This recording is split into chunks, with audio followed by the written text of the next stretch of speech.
नमस्कार, मैं श्वेता आपका स्वागत करती हूं आपके अपने चैनल द इंडिया मूव्स पर। भारत और अमेरिका के बीच हालिया समय में बढ़ती कड़वाहट का सबसे बड़ा कारण अमेरिकी राष्ट्रपति डोनाल्ड ट्रंप द्वारा भारत पर लगाए गए टैरिफ रहे हैं। दरअसल ट्रंप प्रशासन ने भारत से ये मांग की थी कि वे रूस से तेल की खरीद बंद करें, लेकिन भारत ने स्पष्ट रूप से इस मांग को ठुकरा दिया और कहा कि उसके निर्णय बाजार की स्थिति और जनता के हितों पर आधारित हैं। इसके बाद अमेरिका ने भारतीय उत्पादों पर पहले 25% और फिर बढ़ाकर 50% तक का टैरिफ लगा दिया, जिससे भारतीय निर्यातक मुश्किल में पड़ गए।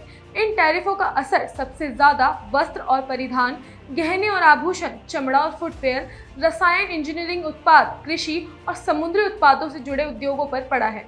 इन उद्योगों से जुड़े निर्यातक लगातार केंद्र सरकार से ठोस कदम उठाने की मांग कर रहे हैं ताकि उनका व्यापार प्रभावित ना हो और नौकरियों की सुरक्षा बनी रहे। इस स्थिति को ध्यान में रखते हुए मोदी सरकार निर्यातकों को राहत देने के लिए एक विशेष पैकेज की तैयारी कर रही है। सरकारी सूत्रों के अनुसार इस पैकेज में छोटे और मध्यम निर्यातकों की लिक्विडिटी की समस्या को दूर करना, कार्यशील पूंजी पर बोझ घटाना और उत्पादन जारी रखने में मदद करना शामिल होगा।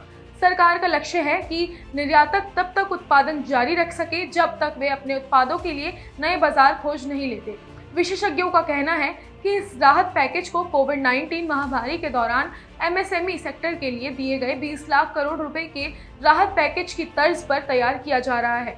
उस समय उद्योगों को मदद देकर उनकी समस्याओं को कम किया गया था और उसी तरह ये कदम भी निर्यातकों को मुश्किल दौर से बाहर निकालने में सहायक होगा। इसके अलावा केंद्र सरकार इस समय एक्सपोर्ट प्रमोशन मिशन पर भी काम कर रही है, जिसका ऐलान इस साल के बजट में किया गया था।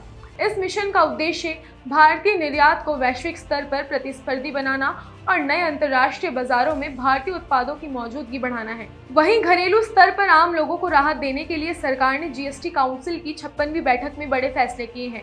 अब देश में केवल 2 जीएसटी स्लैब होंगे, 5% और 18%, जबकि पहले 12% और 28% स्लैब को खत्म कर दिया गया है। इससे दैनिक उपयोग की बड़ी संख्या में वस्तुओं के दाम को कम किया जाएगा। विलासिता और हानिकारक वस्तुओं के लिए 40% का अलग स्लैब रखा गया है। ये सभी फैसले 22 सितंबर 2025 से लागू होंगे, यानी इस तारीख से आम लोगों के लिए चीजें सस्ती हो जाएंगी।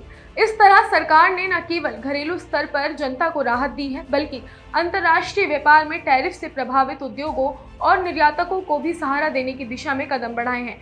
ये दिखाता है कि मोदी सरकार आर्थिक मोर्चों पर सक्रिय और संतुलित नीति अपनाकर भारत में व्यापार और जनता दोनों की रक्षा करने के प्रयास में है।